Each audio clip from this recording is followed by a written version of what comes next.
It's over. It's over. The dream is over. And I can't believe that it happened. You know, I had a lot of high hopes for this election cycle to see things follow through. And unfortunately, folks, the dream is done. What do I mean? Well, unfortunately, it's over for Fat Tony. Cenk Uygur drops Longshot presidential bid. No. No, Cenk, no. Winners never pull out. Winners stay in deep. They go in raw and they never pull out.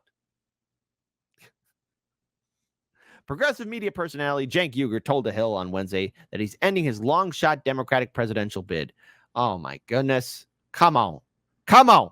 The Young Turks host, who was born in Turkey and is therefore not eligible to become president.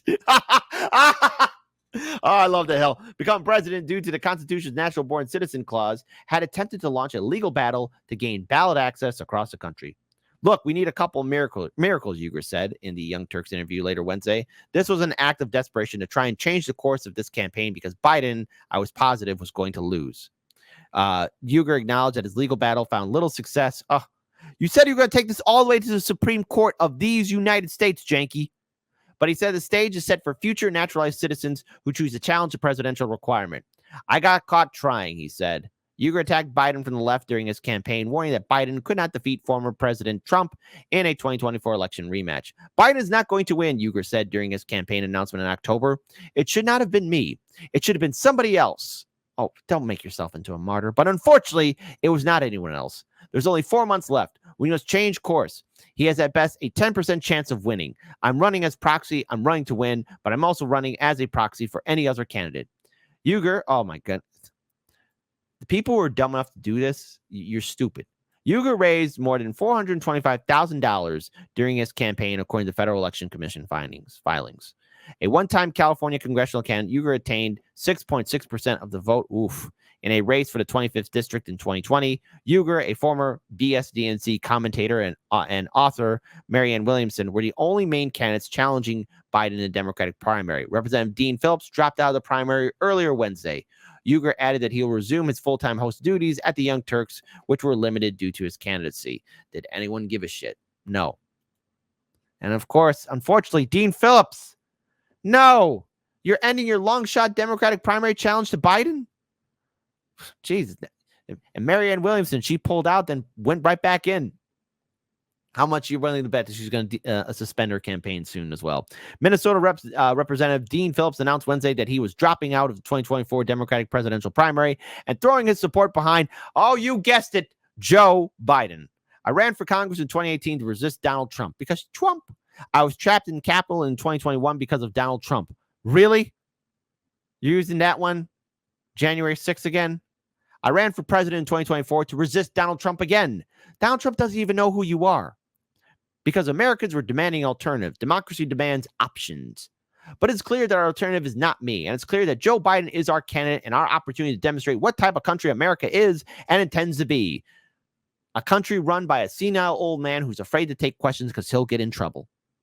But in trouble with who? And whose vice president is not as popular as him either. In fact, her polling approval has dwindled drastically. Representative Dean Phillips' announcement comes as Biden has dominated the contest on the Democratic primary calendar this year, from the South Carolina primary on February 3 through Super Tuesday as he marches towards the party nomination. Even in New Hampshire primary in January, a contest that did not comply with the Democratic National Committee rules, Phillips, who focused heavily on the state and launched his campaign there, was unable to secure a win. Biden won through an unofficial write-in campaign launched by the Granite State supporters. You fools. You vote blue no matter who sheep. You might as well just say ba, ba, ba. Philip exits, leaves author Marianne Williamson as the last remaining notable primary challenger to Biden. Williamson dropped out of the race on February 7th, but then unsuspended her campaign weeks after finishing ahead of Phillips in the Michigan primary. Marianne, stop it. Get help.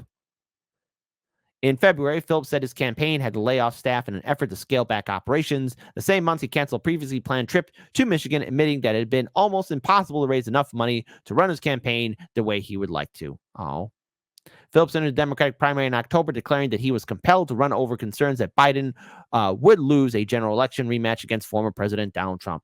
This was not about me, the Minnesota area congressman told CNN shortly before his campaign launch, but my inability to attract other candidates to inspire the president to recognize that it is time compels me to serve my country because it appears that President Joe Biden is going to lose the next election. And he is.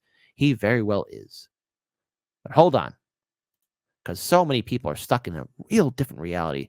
Van Jones goes on an unhinged rant trying to get Nikki Haley supporters to vote for Biden instead of Trump. If Trump wins, you're going to see Russian tanks and horror across Europe. Well, we're already seeing horror in Ukraine.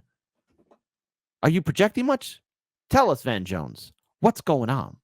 And Van, what does President Biden need to do at this point to earn those Nikki Haley supporters, bring them into the fold? We saw the Biden campaign putting out a statement from President Biden almost immediately after Nikki Haley walked off that stage in South Carolina. What do you think? I think he needs to talk to her donors and her supporters and say, if you want to, a year from now, watch Russian tanks rolling through Europe, then endorse Donald Trump and get on that bandwagon. But understand, you're going to wake up one morning and you're going to see horror across Europe, and you're going to have American soldiers, sailors having to go over there and do something that we could have done. Wait a minute. Hold on. What makes you think this is going to be a conventional war? Because as soon as the superpowers start fighting, somebody's going to see that shiny red button called nuke and push it. Okay. So, and by the way, this isn't a thing you want to tell viewers on corporate media. Okay. Corporate media, stop projecting fear. Stop it. Done with dollars, we have to do with blood. If you want to continue to see the country being divided and unable to govern itself and treat itself well, get on that Trump train. But you got a place over here. Hold on. Prime 54. Oh, you want to go old school history. If there are Russian tanks in Europe, it's because of Nazis. After all, man, that's the only reason why those tanks were there in the first place.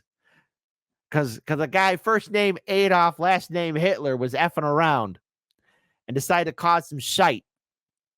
Here now, which by the way, folks, especially to those who are unaware of history, the Soviets were a very key factor in us winning that war. Okay, everyone likes to focus on the Western Front, but you got to remember what happened on the Eastern Front. And why it's very significant that we do talk about the great battles that took place there. Also, I think needs to make a stronger case for what he is going to do to keep the economy moving in a good direction for people who go into grocery stores and can't pay for their groceries. He says he's going to sick the DOJ and the FTC on these grocers, these corporate grocers that are ripping off Americans.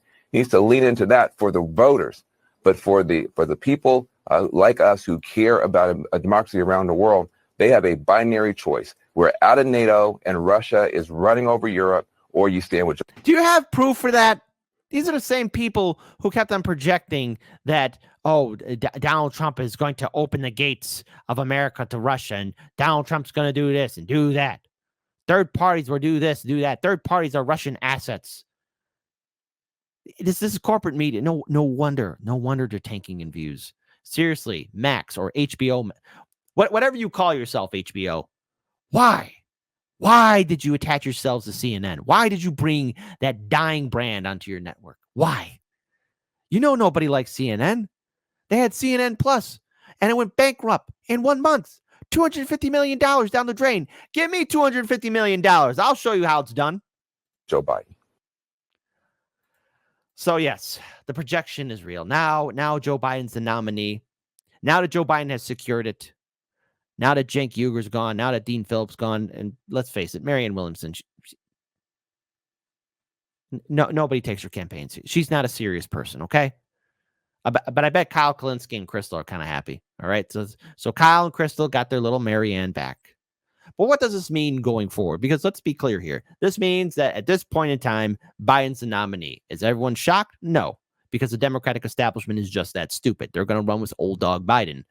And, of course, Trump, without a shadow of a doubt, at this point, foregone conclusion, secured the nomination. So hooray, everybody. We did it.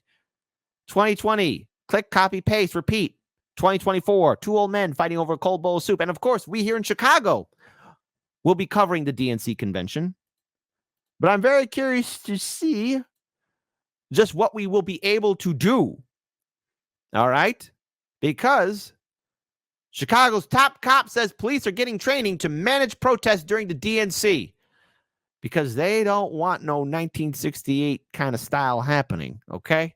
Because they know that people are upset with the Democratic leadership, not only in Chicago, but in the state of Illinois and nationwide. If you don't think people won't turn up to Chicago, especially in August, I know how my city rolls, all right? Especially during the summer. People are going to show up.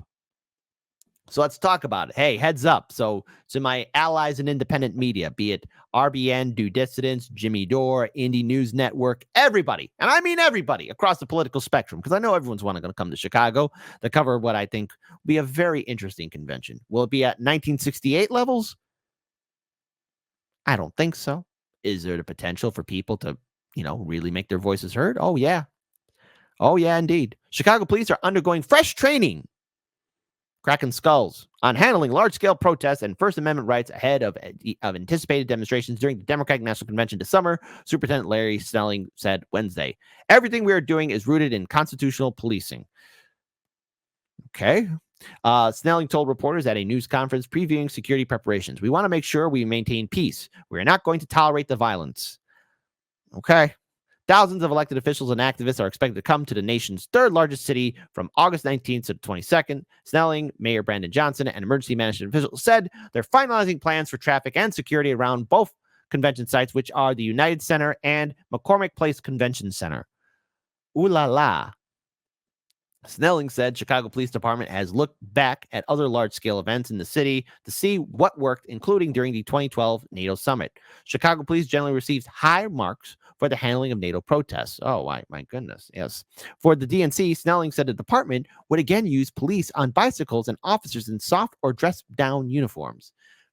So be careful out there, folks. If you're coming to Chicago, don't be too trusting, okay? Have your crew and have your own ways of getting in and out. All right, so there you go. In contrast, Chicago police face strong criticism for being unprepared in the aftermath of the George Floyd 2020 killing in Minneapolis when civil unrest broke out nationwide. More than 500 complaints were lodged against the CPD in the following months as many peaceful protests devolved into chaos and destruction. And that was happening in my backyard.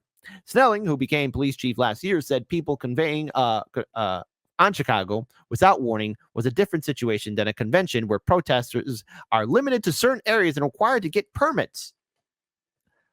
So they're going to make sure those protesters are nowhere near the United Center or McCormick Place. Once again, very interesting. He acknowledged the department fell short in 2020. And plus, how can you forget old Lori Lightfoot herself raising up the bridges? Right? Raising up the bridges? Our officers were out there without the training to deal with that type of situation, he said. Chicago last hosted the DNC in 1996. Republicans are holding their convention a month earlier in Milwaukee. So that's what's happening here in Chicago. That's what's happening with the DNC convention. That's what's happening in the DNC primary. At this point, Joe Biden secured the nomination. Fat Tony never stood a chance. Cenk Uygur. Dean Phillips never stood a chance. It's done and over. Marianne Williamson, gone and forgotten. Folks, it's an upside down, crazy world we live in. But I want everyone to remember that no matter how the DNC convention plays out, it's all participation. And we will be covering it. And hopefully a lot of our allies in independent media will be joining us as well. But remember, folks, you don't owe Democrats or Republicans your vote. Vote however you feel like on election night. It's your choice.